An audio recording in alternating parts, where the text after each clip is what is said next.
திருச்செந்தூர் ஆண்டவனே வேல் முருகா, தினம் உனக்கு நன்றி சொல்வோம் மால் மருகா.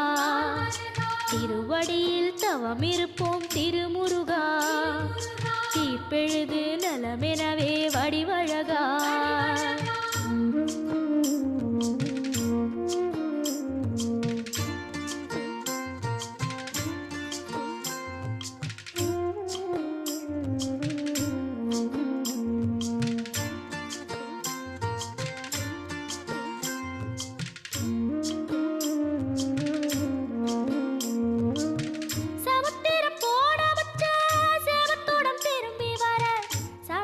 சாமி